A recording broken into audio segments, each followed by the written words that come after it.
मंगल शरण श्रेष्ठ अरहत सिद्ध साधुगण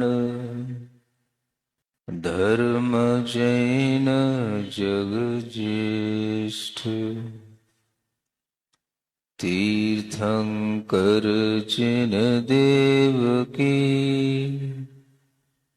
जिन वाणी को ध्याय सार्वधर्म संक्षेप से कहूँ चित्त हुलसाय। देवादिदेव आदिम तीर्थंकर श्री ऋषभ देव भगवान की, वर्तमान शासन नायक श्री वर्धमान महावीर भगवान की, परम पूज्य आचार्य गुरुवर श्री विद्यासागर जी महाराज की जय बोली। अरहम ध्यान योग प्रणेता मुनिवर श्री प्रणम्य सागर जी महाराज की नमोस्तु गुरुवर। नई छेड़ा लाके इस स्वाध्याय में सम्यक दर्शन का वर्णन करते हुए सम्यक्त के 8 अंगों का, मूढ़ताओं का, मदों का वर्णन आपके समक्ष किया जा चुका है। और यह सम्यक्त जो आपके समक्ष रखा गया, यह कौन सा सम्यक दर्शन है, किस नाम को प्राप्त करता है, इसको आचार्यों ने व्यवहार सम्यक दर्शन के रूप में कहा है। जब व्यवहार होता है तो निश्चय भी सम्यक दर्शन के रूप में कहा जाता है। सम्यक दर्शन के 2 भेद इसलिए भी बनते हैं क्योंकि पूरा मोक्ष मार्ग 2 भेदों के रूप में बताया जाता है।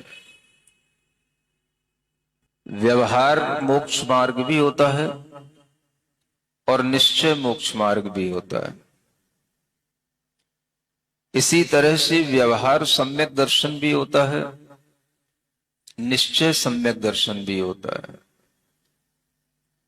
जब सम्यक दर्शन 2 प्रकार का है तो सम्यक ज्ञान भी 2 प्रकार का होगा ही।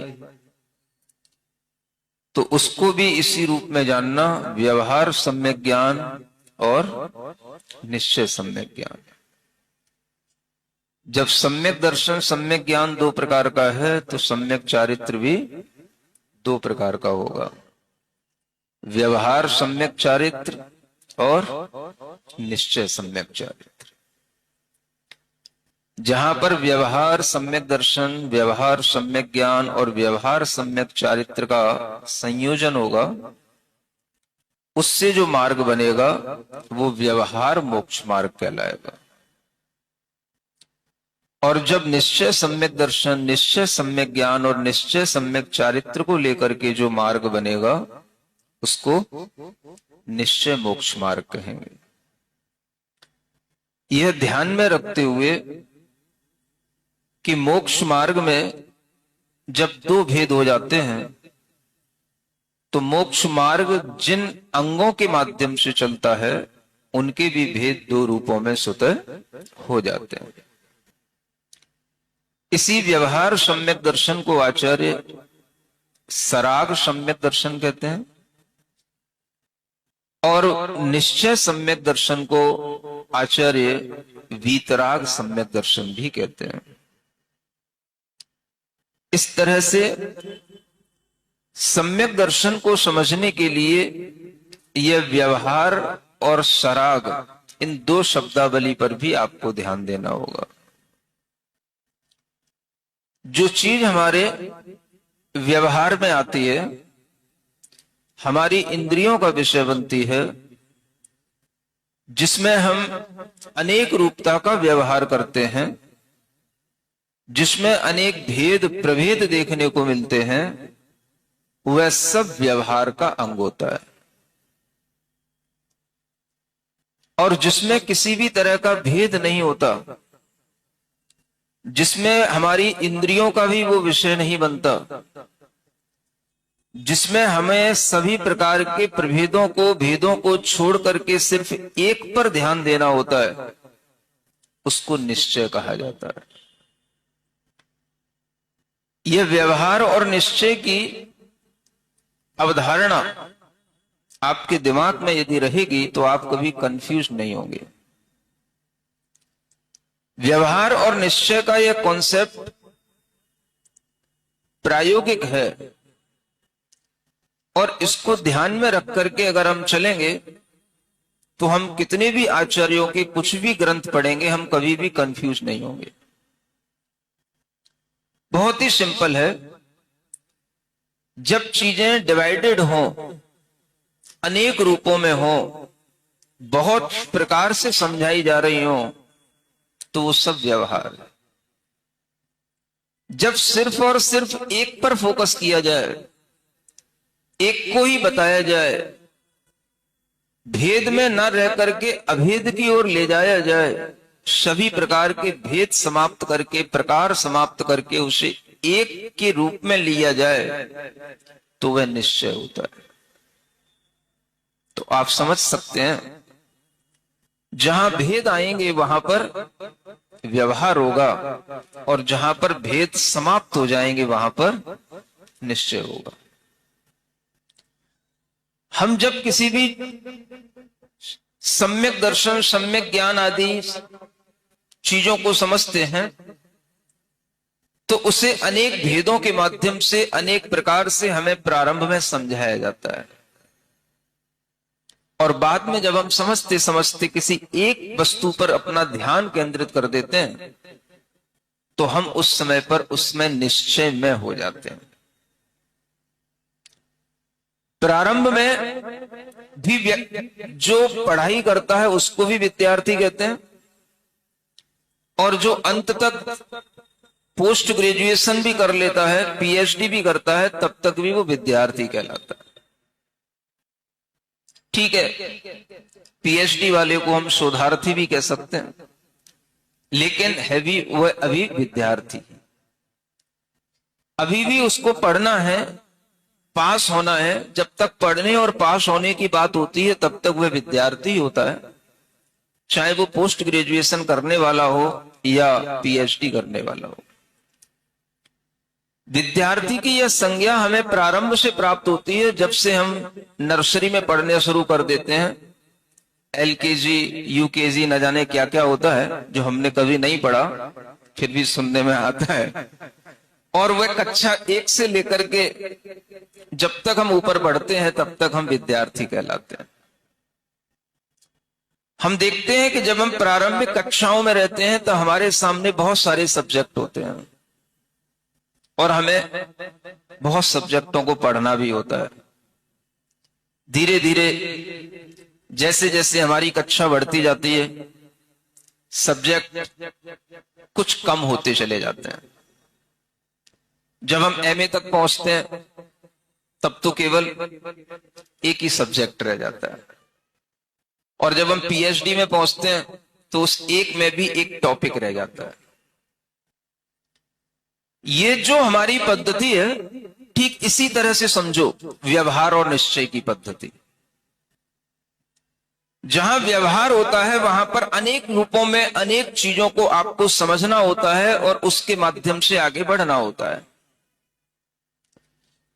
उस व्यवहार में काम आने वाली हर एक चीज आपके लिए ऊपर तक काम आएगी जब तक आप आगे बढ़ोगे। व्यवहार से जो चीज प्रारंभ हुई वो निश्चय तक चलेगी। व्यवहार में अनेक भेद दिखाई देंगे, निश्चय में एक होगा, वह अभेद होगा। लेकिन आप पहले से उस निश्चय को समझ करके भेद को छोड़ करके चलेंगे तो आप निश्चय तक पहुंच नहीं पाएंगे। कहीं पहले से ही अपना विजन क्लियर कर लो, जैसे आजकल के बच्चों से कहा जाता है क्या बनना है, क्या पढ़ना है, किस स्ट्रीम पर चलना है। अपना विजन पहले से ही क्लियर कर लो। कर लिया, अब क्या करना है? कक्षा 8 में पढ़ोगे, कक्षा 7 में पढ़ोगे, 5, 6, 7 सब्जेक्ट तो होंगे ही। नहीं, हमें इनसे क्या मतलब है, हमें तो आगे चल करके केवल और केवल साइंस पढ़ना है, और साइंस में भी केवल और केवल हमें फिजिक्स पढ़ना है, तो हमें तो सिर्फ फिजिक्स ही पढ़ाना चाहिए जो नीचे से लेकर ऊपर तक काम आए। कौन सी पढ़ाई पढ़ाई जाएगी फिर आपको? किसी भी तरह के यूनिवर्सिटी से तो आपको ये सर्टिफिकेट नहीं मिलेगा। आप अपने घर में बैठ के कुछ भी पढ़ लो, बात अलग है। आपको जो सिस्टम दिया गया है उस सिस्टम से चलना होगा। पढ़ना सब होगा, और अंत में आपको जो पढ़ना है वो भी पढ़ना होगा, लेकिन ये जो प्रारंभ में आपको विविध प्रकार के अनेक विषय पढ़ाए जा रहे हैं, ये भी सब आपकी नॉलेज के लिए आपको आगे काम आने वाले होंगे। भले ही आपको एक विषय से लास्ट में प्रयोजन रह जाए, लेकिन आपके लिए सभी विषय प्रारंभ में पढ़ने होते हैं, तभी आप आगे बढ़ पाते हैं। समझ रहे हैं ना? लोग व्यवहार और निश्चय की गुत्थियों में इतना उलझ गए हैं, समझ ही नहीं पाते कि कोई व्यवहार नए की बात करता, कोई निश्चय नए की बात करता। ये क्या बलाएं हैं ये व्यवहार और निश्चय। सरलता से समझने की कोशिश करें।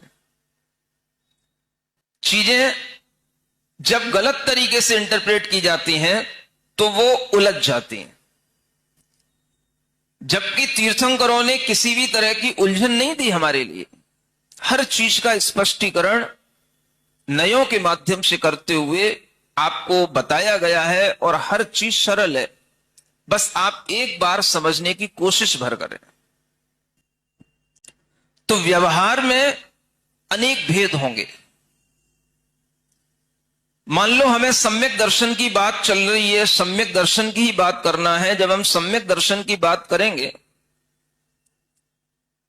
तो ये हमारे ज्ञान में आता है, सम्यक दर्शन का संबंध हमारी श्रद्धा से होता है। श्रद्धा सबके पास होती है, इसलिए केवल श्रद्धा मात्र सम्यक दर्शन नहीं है। श्रद्धांश सबके पास होता है। अगर हम केवल श्रद्धान को सम्यक दर्शन कह देंगे तो सभी सम्यक दृष्टि हो जाएंगे। श्रद्धा हमारी आत्मा का गुण है, वह हमारे अंदर एक विश्वास, आस्था पैदा करता है। इसलिए श्रद्धान मात्र को सम्यक दर्शन नहीं कहा। आचार्य कहते हैं श्रद्धा तो सभी करते हैं, देखना यह है कि कौन कहां श्रद्धा करता है, उस श्रद्धा का ऑब्जेक्ट क्या है, आप किस पर श्रद्धा कर रहे हैं, आपकी श्रद्धान का विषय क्या है। जिस तरह का आपका विषय होगा, श्रद्धा आपकी उसी तरह की कहलाएगी। तो श्रद्धान महत्वपूर्ण नहीं है, हमारी श्रद्धा का विषय क्या है यह महत्वपूर्ण है।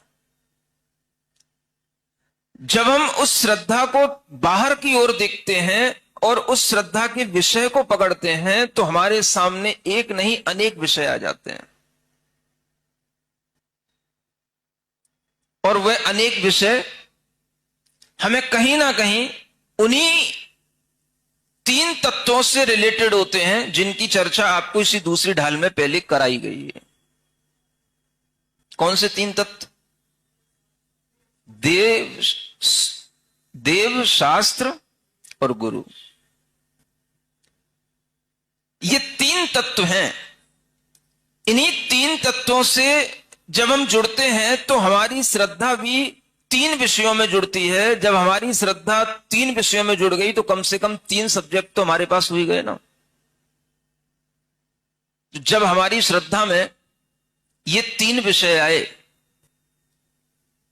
देव, शास्त्र, गुरु, तो ये हमारी श्रद्धा से इन 3 विषयों के बारे में जब हमने अपने अंदर उस श्रद्धा का विषय बनाया, तो ये जो श्रद्धान है, यह श्रद्धान उस विषय पर निर्भर करेगा कि आपने अगर देव शास्त्र गुरु को, सही देव शास्त्र गुरु को विषय बनाया है, सम्यक को विषय बनाया है तो आपकी श्रद्धा सम्यक दर्शन का रूप ले लेगी, और अगर आपने मिथ्या देव शास्त्र गुरु को विषय बनाया है तो आपकी श्रद्धा मिथ्या दर्शन का रूप ले लेगी। महत्वपूर्ण श्रद्धा नहीं है, महत्वपूर्ण है श्रद्धा का विषय। श्रद्धा का विषय क्या है? सो देव शास्त्र गुरु तीन तत्व, वह देव शास्त्र और गुरु भी आपके लिए ये पता होने चाहिए कौन से देव शास्त्र गुरु, कौन से देव, कौन से भगवान। देव गति के देव की बात है यहां पर, या जो 18 दोषों से रहित है उन देव की बात है यहां पर।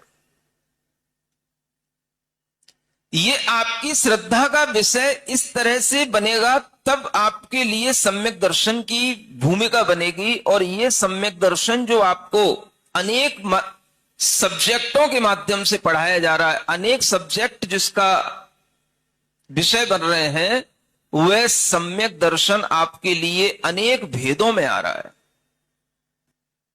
आप पूछ सकते हैं हम किसकी श्रद्धा करें, देव की करें कि गुरु की करें कि शास्त्र की करें कि दोनों की करें कि तीनों की करें कि एक एक करके करें कि सबको मिला के करें?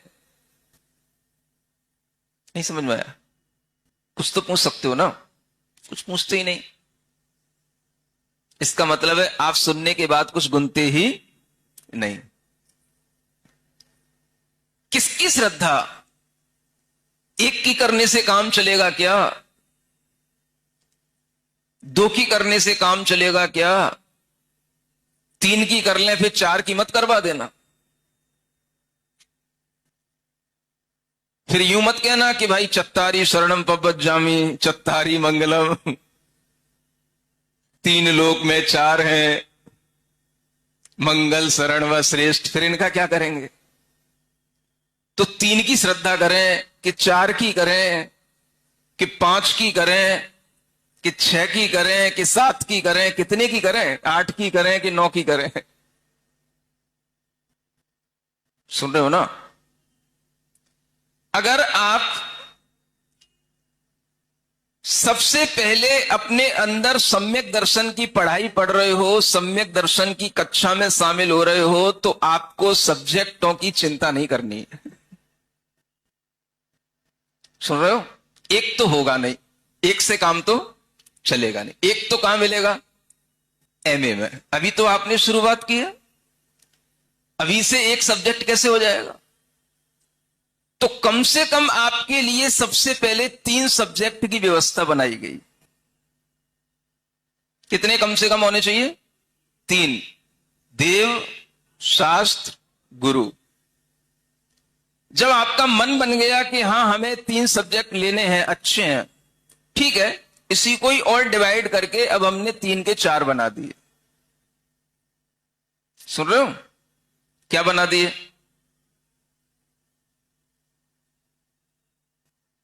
अरिहंत शरणम पवज्जामि, सिद्ध शरणम पवज्जामि, साहू शरणम पवज्जामि, केवली पंडितो धम्मो शरणम पवज्जामि। हमने 4 बना दिए।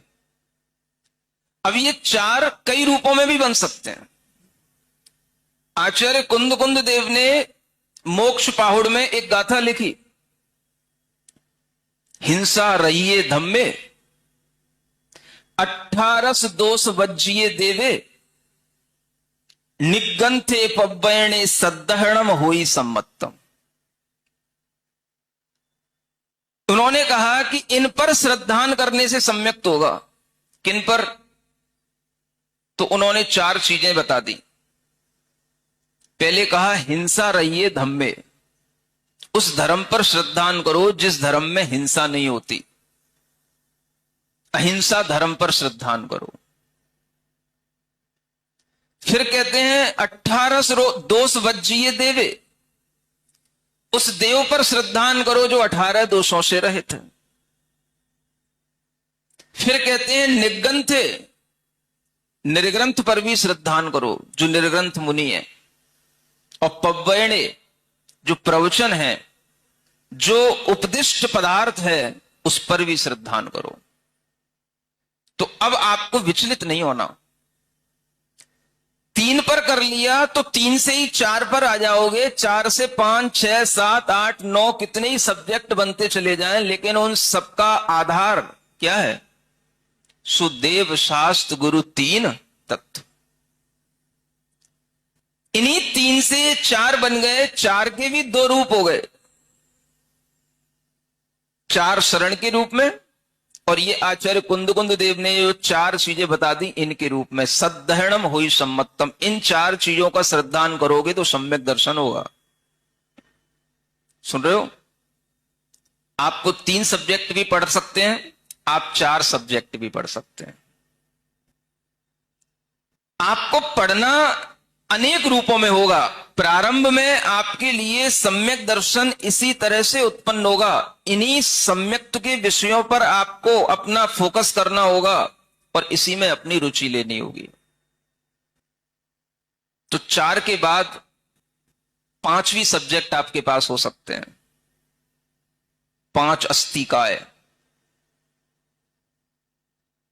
क्या? 5 अत्थिकाय, अस्तिकाय, पंचअत्थिकाय। इन पर श्रद्धान करने से भी सम्यक दर्शन होता है। 5 अस्तिकाय पढ़ो। जीवास्तिकाय। कौन कौन से 5 अस्तिकाय? फिर उसके बाद अजीब नहीं, पुद्गल अस्तिकाय, फिर धर्मास्तिकाय, फिर अधर्मास्तिकाय, और फिर आकाश अस्तिकाय। ये 5 अस्तिकायों का ज्ञान लो, इन पर श्रद्धान करो तो भी आपको सम्यक दर्शन होगा। आपसे कहा जाएगा आपको 6 सब्जेक्ट भी पढ़ने पड़ सकते हैं। 6 द्रव्यों का ज्ञान करो, 6 द्रव्यों को पढ़ो, द्रव्य संग्रह पढ़ो, 6 द्रव्यों का स्वरूप समझो, उनसे भी आपको सम्यक दर्शन होगा। 6 द्रव्य: जीव द्रव्य, पुद्गल द्रव्य, धर्म द्रव्य, अधर्म द्रव्य, आकाश द्रव्य और काल द्रव्य। इन 6 द्रव्यों पर श्रद्धान करो, इससे भी सम्यक दर्शन होगा। जब 6 के आगे पढ़े तो भाई 7 सब्जेक्ट भी हो सकते हैं, 7 चीजों को पढ़ो, 7 पर श्रद्धान करो। वो 7 तत्व कहे गए: जीव तत्व, अजीव तत्व, आश्रव तत्व, बंध तत्व, संवर तत्व, निर्जरा तत्व और मोक्ष तत्व। 7 तत्वों पर श्रद्धान करो। इन 7 तत्वों के श्रद्धान से भी आपको सम्यक दर्शन होगा। आपके लिए 7 के आगे भी 8 कर्मों का ज्ञान कराया जाता है। 8 कर्मों पर श्रद्धान करो। 8 कर्म पर श्रद्धान करने से भी आपको सम्यक दर्शन होगा। कौन से कर्म? अपने दिन भर के 8 कर्म नहीं, ज्ञानावरणी कर्म, दर्शनावरणी कर्म, मोहनी कर्म, वेदनी कर्म, आयु कर्म, नाम कर्म, गोत्र कर्म और अंतराय कर्म। इन 8 कर्मों पर श्रद्धान करो, इससे भी आपको सम्यक दर्शन होगा। डिफरेंट टाइप की आपके पास में बुक्स हैं, डिफरेंट सब्जेक्ट हैं, लेकिन आपको अभी अनेक सब्जेक्टों में से अपने लिए चूज कर लेना है। बहुत डिफरेंट स्ट्रीम्स हैं, आपको कोई भी एक स्ट्रीम पे चलना है। सुन रहे हो? कमी नहीं है यूनिवर्सिटी के अंदर डिपार्टमेंट्स की। फिर 8 कर्मों पर श्रद्धान करने वाला ज्ञान, और उससे आगे बढ़े तो 9 पदार्थों का भी श्रद्धान करने से सम्यक दर्शन होता है। जो सप्त तत्व बताए उन्हीं में पुण्य पदार्थ और पाप पदार्थ के साथ उन सप्त पदार्थों को जानना। जीव पदार्थ, अजीव पदार्थ, आश्रव पदार्थ, बंध पदार्थ, संवर पदार्थ, निर्जरा पदार्थ, मोक्ष पदार्थ, पुण्य पदार्थ और पाप पदार्थ। ये पदार्थ विज्ञान है। इसको पढ़ लो, इस पे श्रद्धा कर लो। 9 पदार्थों को पढ़ने से, श्रद्धान करने से आपको सम्यक दर्शन हो जाएगा। बताओ, और भी एक नया डिपार्टमेंट खोलें कि नहीं? अपने पास कमी नहीं है डिपार्टमेंट खोलने की, बढ़ाने की, बस आपके पास स्पेस होना चाहिए। है? हाँ, आपको 10 सब्जेक्ट भी पढ़ाए जा सकते हैं, 10 धर्म की बात भी बताई जा सकती है। 10 धर्म के ऊपर श्रद्धान करने से आपको सम्यक दर्शन होगा। केवल आप 10 धर्म पर श्रद्धान कर लो। उत्तम क्षमा, उत्तम मार्दव, उत्तम आर्जव, उत्तम शौच, उत्तम सत्य, उत्तम संयम, उत्तम तप, उत्तम त्याग, उत्तम अकिंचन, उत्तम ब्रह्मचर्य। कर लो आप 10 धर्म पर केवल श्रद्धान कर लो, आपको सम्यक दर्शन हो जाएगा। और बढ़े आगे, बोलो तो। 11 प्रतिमाओं पर श्रद्धान कर लो। 11 प्रकार की प्रतिमाएं होती हैं श्रावक की, सुन रहे हो?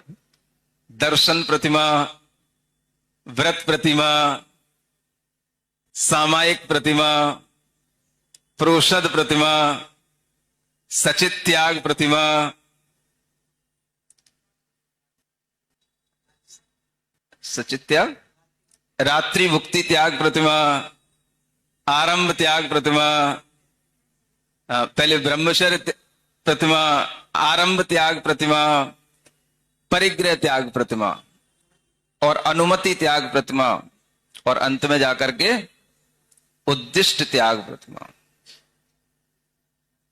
11 प्रतिमाओं पर श्रद्धान कर लो, बस सम्यक दर्शन हो जाएगा।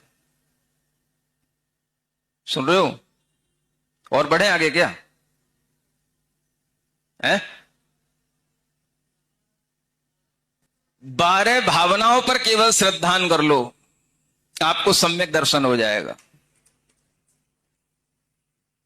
कोई सा भी सब्जेक्ट पकड़ लो आप, कार्तिकेय अनुप्रेक्षा पढ़ लो, बारसाणु वेखा पढ़ करके बस उतने पर श्रद्धान कर लो, आपको सम्यक दर्शन हो जाएगा। अनित्य अनुप्रेक्षा, असरण अनुप्रेक्षा, संसार अनुप्रेक्षा, एकत्व अनुप्रेक्षा, अन्यत्व अनुप्रेक्षा, असुचि अनुप्रेक्षा, आश्रव अनुप्रेक्षा, संवर अनुप्रेक्षा, निर्जरा अनुप्रेक्षा, लोक अनुप्रेक्षा, बोधि दुर्लभ अनुप्रेक्षा और धर्मानुप्रेक्षा। ये 12 भावनाएं पढ़ लो, केवल 12 सब्जेक्ट तैयार कर लो, 12 भावनाओं पर विश्वास कर लो, आपको सम्यक दर्शन हो जाएगा। और भी आपको बढ़ना हो तो और भी बताया जा सकता है। 13 प्रकार का चारित्र होता है, उस पर श्रद्धान कर लो। 5 महाव्रत, पंच समिति और 3 गुप्तियां, इन 13 प्रकार के चारित्र पर विश्वास कर लो, इनको पढ़ लो, आपको सम्यक दर्शन हो जाएगा। और पता है, मना नहीं कर रहे हो? 14 गुणस्थानों का स्वरूप पढ़ लो, आपको सम्यक दर्शन हो जाएगा। 14 मार्गणाओं का स्वरूप समझ लो, आपको सम्यक दर्शन हो जाएगा। इसी नई 6 डाला की इसी तीसरी ढाल में आगे 14 गुणस्थानों का स्वरूप आने वाला है, बस उतना समझ लो, आपके लिए सम्यक दर्शन समझ में आ जाएगा क्या होता है। सुनते हो ना? और आगे बढ़े क्या? कोई एक सब्जेक्ट तो पकड़ लो, उस पर विश्वास कर लो। 15 प्रकार के प्रमाद होते हैं, उन प्रमादों को समझ लो। 4 विकताएं, 4 कसाएं, 5 इंद्रियों के विषय, निद्रा, स्नेह, ये 15 प्रमाद पर अपना विश्वास कर लो और इनसे बचने के लिए तत्पर हो जाओ, आपको इससे भी सम्यक दर्शन हो जाएगा। सुन रहे हो ना? कितने विषय चाहिए आपको? 16 विषय चाहिए तो 16 कारण भावनाओं को पढ़ लो, 16 कारण पर विश्वास कर लो। तिथ्यर भावना जो ग्रंथ है उसका अध्ययन कर लो। आपको 16 कारण भावनाओं पर विश्वास होने से भी आपके लिए सम्यक दर्शन बन जाएगा। कुछ तो कर लो। 16 तरह के सब्जेक्ट दे दिए, हम समझते हैं 16वीं कक्षा तक पहुंचने के लिए इतना पर्याप्त है। नहीं समझ में आ रहा?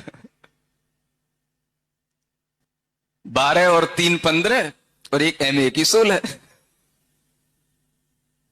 अब आपके लिए ये 16 विषयों में से कोई भी विषय आप प्रारंभ में ले सकते हैं। आपको किसी भी विषय पर लेकर के आगे बढ़ाया जा सकता है। ये अनेक प्रकार का जो भेद है, ये अनेक प्रकार का जो आपके सामने भाव है, यही सब जब हमारी श्रद्धा का विषय बनता है तो हमारी श्रद्धा अनेक रूपों में हो गई, भेद रूप में हो गई। जब ये भेद रूप में हमारी श्रद्धा है तो इसको आचार्य कहते हैं ये व्यवहार सम्यक दर्शन का प्रारूप है। ये सब क्या है? व्यवहार सम्यक दर्शन। सम्यक दर्शन ये व्यवहार क्यों? क्योंकि इसमें भेद अनेक हैं, अनेक प्रकार के इसके विषय हैं, लेकिन वो सब विषय होना चाहिए समीचीन। इसलिए वो कहां से शुरू होते हैं? तो देव, शास्त्र और गुरु से शुरू होते हैं। ये 3 तत्व से शुरू करोगे तो 16 तत्व तक भी पहुंच जाओगे। तो ये 3 तत्वों का ही उसमें सार मिलता चला जाएगा आपको। इन सबको भी हम तत्व कह सकते हैं। इसलिए तत्व साथ ही होते हैं ऐसा एकांत नहीं है। जो 3 तत्वों से वर्णन शुरू हुआ वह 16 तक भी जो है वो सब तत्व का ही वर्णन है, वो सब तत्व भावना है। उसको भी तत्व कहा गया। स्वाख्या तत्वानुप्रेक्षा, यह 12 भावनाओं को भी अच्छे ढंग से कही गई हुए तत्व की अनुप्रेक्षा है। ये तत्व की भावना है। 12 भावना भी तत्व की भावना है और 16 कारण भावना भी तत्व की भावना है। ये सभी तत्व हैं, ये सभी सारभूत हैं। इनको इसी रूप में मान करके भाई हम कौन सी क्लास में कौन सा सब्जेक्ट पढ़ना चाहते हैं ये आप चूज कर लो। 3 तत्वों को पढ़ना है तो उसको भी पढ़ करके श्रद्धा करके सम्यक दर्शन प्राप्त कर सकते हो। 4 तत्वों को पढ़ करके भी, 5 को भी पढ़ के और 5 से लेके 15 और 16 तक भी पढ़ करके आप कितने भी विषय पढ़ करके सम्यक दर्शन प्राप्त कर सकते हो। ये सब आपकी चॉइस के ऊपर है कि आपको क्या अच्छा लगता है। 3 अच्छे लगते हैं कि 5 अच्छे लगते हैं कि 12 अच्छे लगते हैं कि 16 अच्छे लगते हैं या सभी अच्छे लगते हैं। सुन रहे हो ना? बस एक नहीं है तो वहां पर अनेक होंगे, और अनेक होंगे तो उसका नाम ही व्यवहार कहलाएगा। सुन रहे हो ना? तो विस्तार किसमें है? व्यवहार में है। हमारी श्रद्धा से सम्यक दर्शन हमारे अंदर आता है, लेकिन डिपेंड इस बात पर करता है कि हमारी श्रद्धा किसको अपना विषय बना रही है। वह विषय हमारा श्रद्धा अगर समीचीन होगी तो विषय उसका समीचीन होगा। सच्चे देव शास्त्र गुरु से बात प्रारंभ होकर के वो सच्चाई तक चलती चली जाएगी। और अगर हमारी श्रद्धा में मिथ्या देव शास्त्र गुरु, मिथ्या अनायतनों की बात अगर सामने आ जाती है, उस पर हमारा श्रद्धान होता है, तो वह श्रद्धा मिथ्या दर्शन यानी मिथ्या श्रद्धान, वह मिथ्या दर्शन के रूप में जाना जाता है। तो आचार्य कहते हैं ये जितना भी हम देव शास्त्र गुरु जो आपको बताया था 8 कर्म, उस 8 कर्म की जगह अगर आप निशंकित आदि 8 अंगों का भी विस्तार कर लेते हैं और उनको भी सीख लेते हैं तो 8 अंगों का नाम भी सम्यक दर्शन है। सुन रहे हो? 8 में भी कई विभाजन हो सकते हैं, 7 में भी कई विभाजन हो सकते हैं। आचार्यों ने आपको फ्री छोड़ रखा है, आप कर लीजिए, कहीं कोई आपत्ति नहीं है। लेकिन चलिए जो देव शास्त्र गुरु की प्रूपणा है उसके अनुसार, तो 8 अंगों पर अगर आपका श्रद्धान हो जाता है तो उससे भी सम्यक दर्शन होता है। जो निशंकित निकांक्षित आदि 8 अंग आपको बताए गए, ये भी आपके सम्यक दर्शन का विषय बनते हैं। इन पर श्रद्धान करो, ये अंग इसी तरह के हैं, यह गुण इसी तरह के हैं, इनके श्रद्धान से सम्यक दर्शन होगा तो 8 अंगों के माध्यम से सम्यक दर्शन कहलाएगा। सम्यक दर्शन होने पर ये 8 अंग उत्पन्न होंगे, इन 8 अंगों की श्रद्धा करने से भी सम्यक दर्शन होगा। इस तरह से जब तक हमारे सामने ये भेद रहता है, अनेक रूपता रहती है, हमारी श्रद्धा जब अनेक विषयों से जुड़ी है तो उसका नाम है व्यवहार सम्यक दर्शन। सुन रहे हो? अब ये अनेक रूपों में श्रद्धा क्यों जुड़ जाती है? क्योंकि हमारा राग न जाने किस में जुड़ जाए।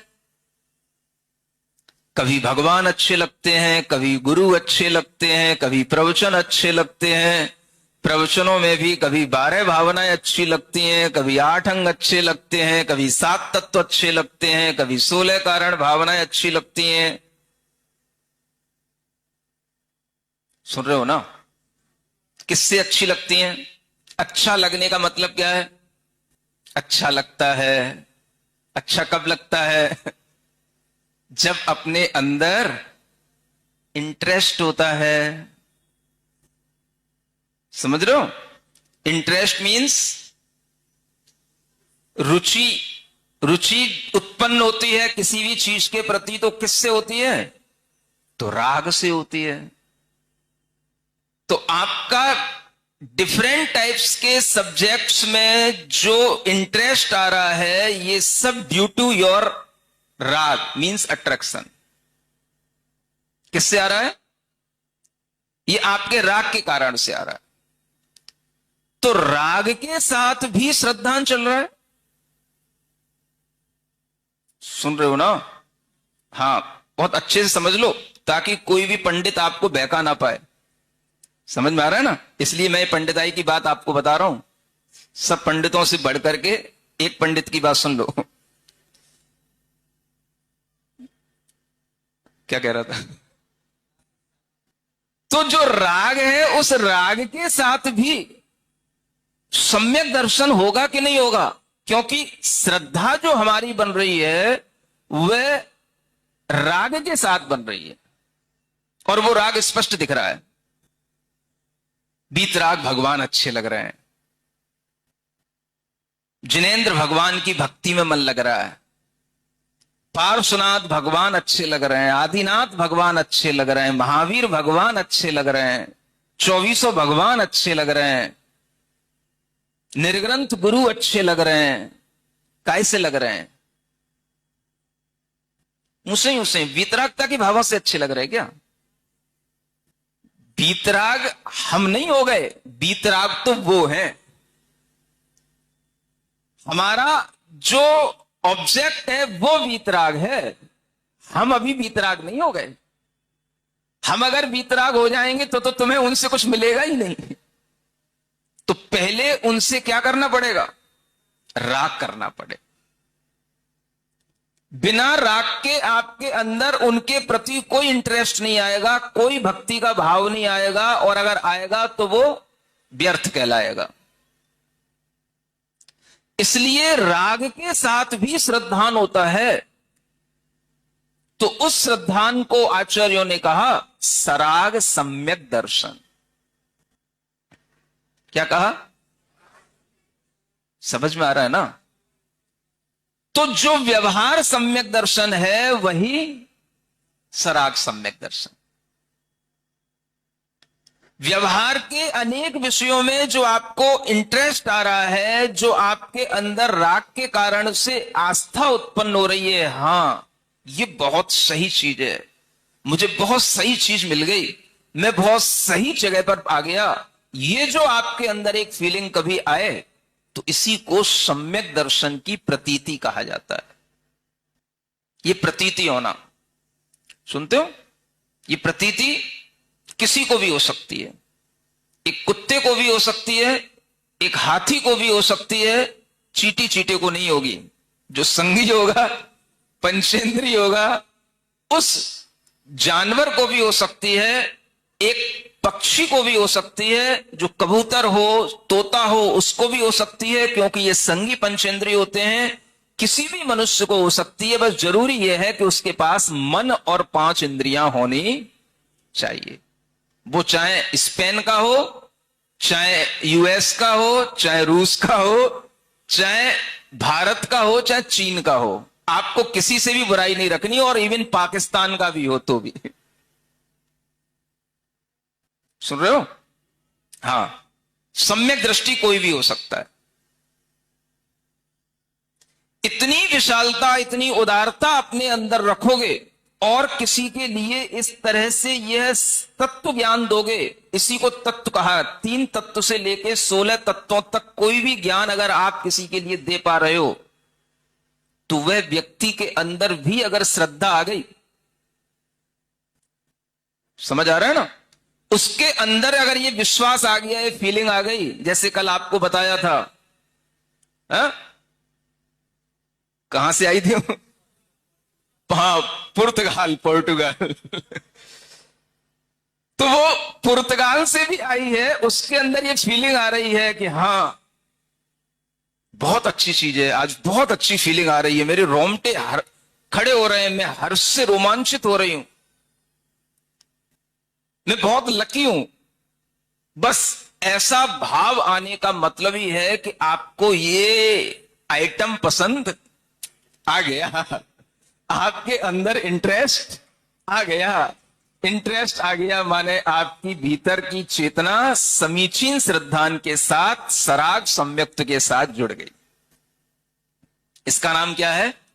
सराग सम्यक दर्शन। सुन रहे हो? तो पहले समझ लो, सराग, सराग माने अपने राग को, राग सहित है, लेकिन फिर भी हमारा श्रद्धान है किस पर? वीतराग पर, और वीतराग के बताए हुए मार्ग पर, उन्हीं के बताए हुए तत्व पर। तो हमारे अंदर का वह श्रद्धान सराग सम्यक दर्शन के रूप में आचार्यों ने कहा।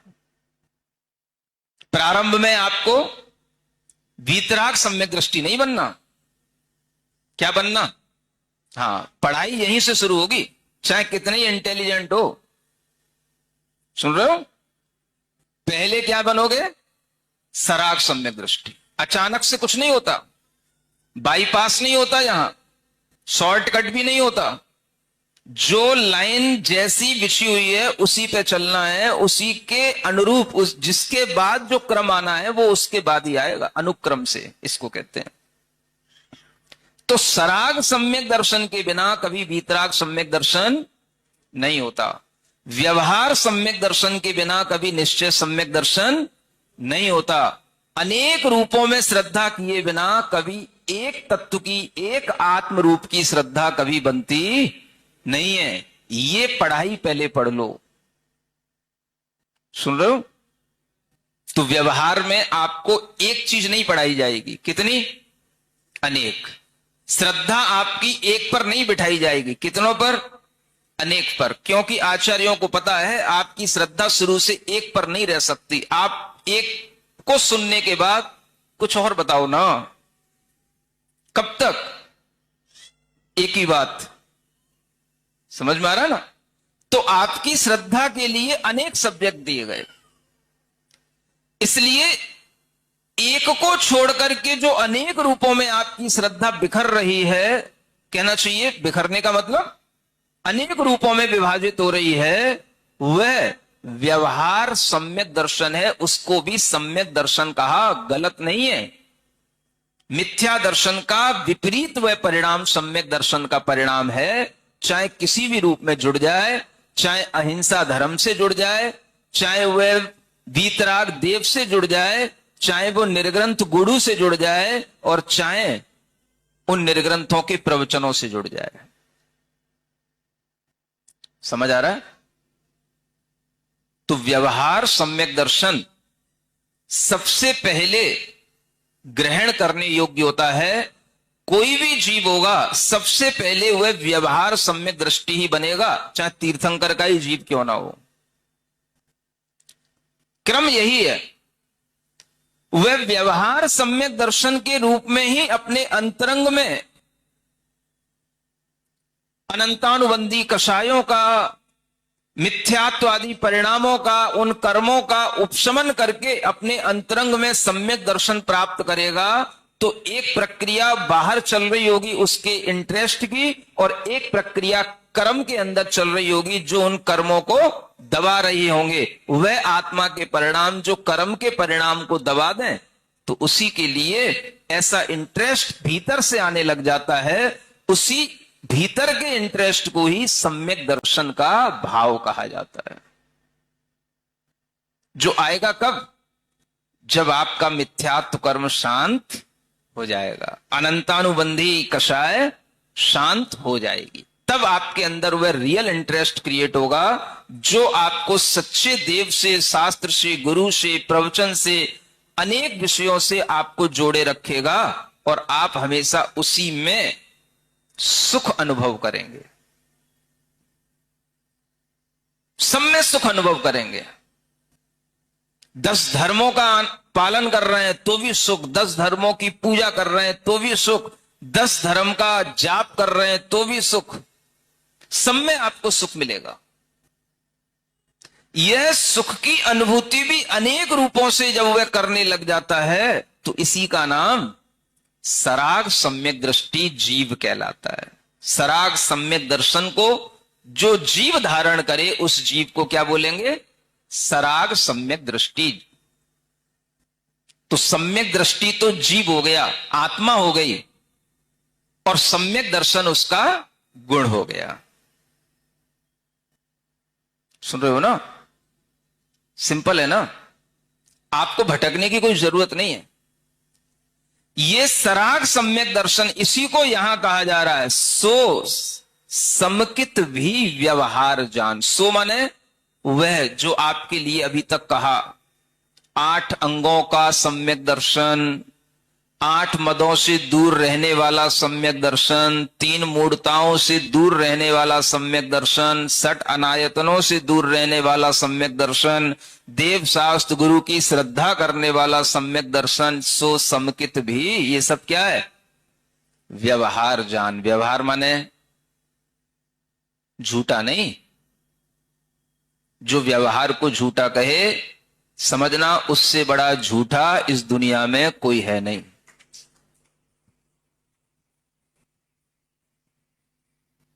सुन रहे हो? हाँ। तो व्यवहार सम्यक दर्शन भी अपने आप में रियलिटी है, झूठा नहीं है।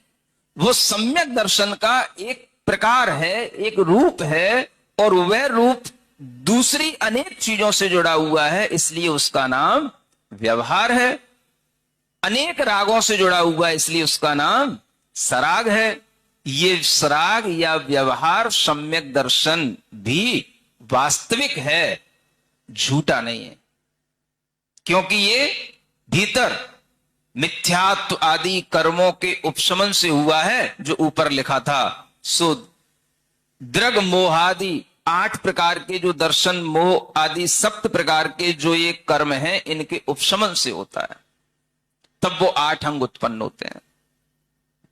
तो इस व्यवहार सम्यक दर्शन को सत्य जानना,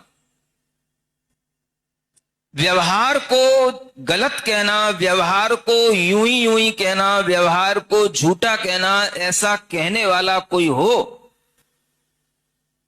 तो उससे दूर हट जाना, तो आपकी श्रद्धा समीचीन कहलाएगी। सुन रहे हो? जो भी कहे कि व्यवहार झूठा है, बस उससे हाथ जोड़ना, अलग हट जाना। समझ में आ रहा है?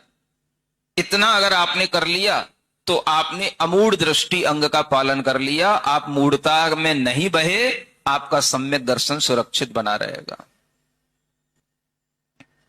सुन रहे हो ना? हाँ, इतना तो कर पाओगे? नहीं, वो मेरी मम्मी है, वो तो यही कहती रहती है। अब चाहे मम्मी हो चाहे पापा हो, समझ में आ रहा है? जरूरी नहीं है कि मम्मी और पापा ने जो पढ़ा है वही बेटा पढ़ेगा। बेटे का ज्ञान अलग है, मम्मी पापा का ज्ञान अलग है। और अपन तो उस परंपरा में जीने वाले लोग हैं कि बेटा मम्मी पापा को पढ़ाता है। नहीं समझ में आया? हा? बेटा मम्मी पापा को सिखाता है। ये तीर्थंकरों की जितनी भी परंपरा है, इस परंपरा से क्या सीखा आपने? जब तक तीर्थंकर जैसा बेटा उत्पन्न नहीं होगा, मम्मी पापा का भी दिमाग ठिकाने पे नहीं आता। नहीं समझ में आया? तभी तो मार्ग पे लगते हैं। तो इस मार्ग पर बेटा सिखाता है माता पिता को। बहुत कम माता पिता होते हैं जो बेटा को सिखाएं बेटा सम्यक दर्शन ये है। तो इस मार्ग पर ये कुछ नहीं चलता कि मम्मी की धारणा ये बनी हुई है, बेटा निश्चय पहले होता है, व्यवहार बाद में होता है। बहुत सी मम्मी ऐसी मिल जाएंगी, क्योंकि मम्मियां ही ज्यादा मिलेंगी, वो ही ज्यादा बैठती हैं मंदिरों में एकांत में ग्रुप बना बना करके। अब बेटा ने यहां पढ़ लिया, व्यवहार सम्यक दर्शन पहले होगा, बाद में निश्चय होगा। और मम्मी पहले से पढ़ी बैठी है, बहुत बड़े बड़े समय सार, मोक्ष मार्ग प्रकाशक और न जाने क्या क्या वो कहती है, व्यवहार तो बाद में अपने आप होता रहता है, पहले निश्चय होता है। सुन रहे हो? अब क्या करना है? मम्मी को पढ़ा पाओगे अब, जो 20 साल से यही पढ़ती आ रही है? या तो मम्मी की पढ़ाई छोड़ दो, या फिर मम्मी को छोड़ दो, हमारे पास आ जाओ। नहीं समझ आया? और मम्मी को नहीं छोड़ना चाहो तो मम्मी से कह दो, देखो तुम मम्मी इसलिए हो क्योंकि मैं तुम्हारा बेटा हूं, बस इतना ही व्यवहार मेरे साथ रखो। बाकी मुझे जो आत्मा का ज्ञान लेना है, जो सम्यक दर्शन की पढ़ाई पढ़नी है, वो तो मैंने गुरु से पढ़ ली है, मैं वही सीखूंगा जो गुरु ने मुझे सिखाया है। बाकी मम्मी तुम्हार बस रोटी बनाओ मुझे खिलाओ, इसके लिए मम्मी हो तुम। तो भी चल जाएगा। छोड़ो ना मम्मी को, क्या करना है, उसकी पढ़ाई हो जाने। नहीं समझ में आया? तुझे तो खाने पीने से मतलब है, बस तुझे खिलाएगी पिलाएगी सुलाएगी, बस बहुत है, क्या करना है। बाकी ज्ञान तुझे अपना रखना है। मम्मी बदले तो ठीक, ना बदले तो ठीक, ज्ञान से मम्मी और पापा का कोई लेना देना नहीं है। हमारे सम्यक दर्शन से किसी का कोई लेना देना नहीं है। ये कोई वंश परंपरा नहीं है कि मम्मी पापा को सम्यक दर्शन होगा तो ही बेटे को होगा। ऐसा तो कभी हुआ ही नहीं। इसलिए मैं कह रहा था, तीर्थंकरों की परंपरा में जीने वाले लोग हैं। कभी तीर्थंकरों के माता पिता को वैराग्य होता है? कभी तीर्थंकर से पहले? बस, तो ये तो कोई परंपरा है ही नहीं। तीर्थंकरों की माता पिता सम्यक दृष्टि ही जन्म लेते हो, ऐसा कोई है ही नहीं, कोई नियम ही नहीं है। बस, तो ये तो कोई वंश परंपरा से सम्यक दर्शन होता हो, ये तो होता ही नहीं। तो सम्यक दर्शन का, मोक्ष मार्ग का वंश परंपरा से कोई संबंध नहीं है। ये अपना इंडिविजुअल, ये अपना ओपिनियन है, ये अपना इंटरेस्ट है, ये अपना स्वयं का सेल्फ बिलीफ सिस्टम है। इसमें नो मम्मी नो पापा। समझ में आ रहा है? ये जब तक आपके ज्ञान में नहीं आएगा, तब तक आप अपनी अमूढ़ दृष्टि अंग का पालन नहीं कर सकते। नहीं तो बाहर से तो मूढ़ता से बचे, अब भीतर ही बैठे हैं 25-25 साल से मूढ़ बने हुए। अब बेटा आज धर्म पढ़ने लगा तो पापा कहते तू कहां पढ़ने लगा? मैं तो दुनिया को पढ़ा रहा हूं, तू और किसी से पढ़ रहा है? समझ में आ रहा है? तो इसमें भी कोई बाप बेटा नहीं चलता। हाँ, अपनी समझ, अपना इंटरेस्ट जहां पर जिस तरह से सही रूप में आ जाए बस वो ठीक है। आप पिताजी हो, आपका मैं सम्मान करता हूं, आपके घर में रहता हूं, आपके लिए कुछ काम आता हूं, बस आपका ये व्यवहार पिता पुत्र का रहना चाहिए। इससे ज्यादा भीतर आत्मा से कोई संबंध नहीं आपका।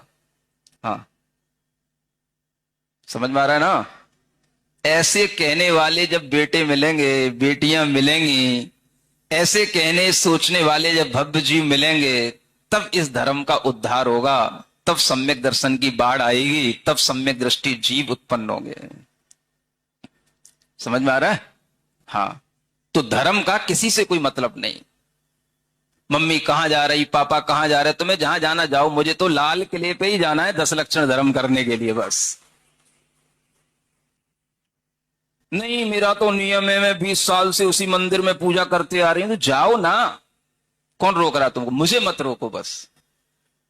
तो अपना रास्ता जब तक व्यक्ति खुद नहीं नापेगा, तब तक उसको कभी धर्म की राह मिलेगी नहीं। समझ में आ रहा है? तो धर्म करने के लिए मम्मी पापा की भी जरूरत नहीं होती है। बस पूछ लिया चलना है कि नहीं। नहीं, हम तो 25 साल से इसी मंदिर में पूजा करते आ रहे। तुम बैठो, मैं जा रहा हूं। कहां जा रहे हो बेटा? लाल किला जा रहा हूं। क्यों जा रहे हो? अरे अभी तक तो मंदिरों में धर्म होता था, लाल किले पर 10 धर्म पहली बार हो रहा है। मंदिरों में तो बाद में भी करते रहेंगे। लाल किले पर धर्म, जहां से पूरे स्वतंत्रता दिवस का झंडा लहराया जाता है, तिरंगा, वहां पर धर्म का भी पचरंगा फैलाया जाएगा। ये तो पहली बार होने जा रहा है। मैंने तो कभी सुना ही नहीं, मैंने तो कभी देखा ही नहीं, इसलिए मैं तो वहीं पे जाऊंगा धर्म करने। तब बात बने कि हाँ, ये कुछ अपना आत्मधर्म, इंडिविजुअल, अपना इंटरेस्ट, अपना बिलीफ सिस्टम कुछ तैयार हो रहा है। समझ आ रहा है ना? हाँ, तो ये सब क्या है?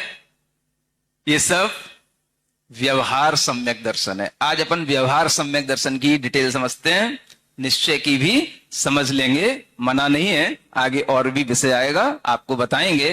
तो आज के लिए इतना पर्याप्त है। आपने शांति से ये सब सीखा, समझा, आपकी बुद्धिमत्ता की हम प्रशंसा करते हैं।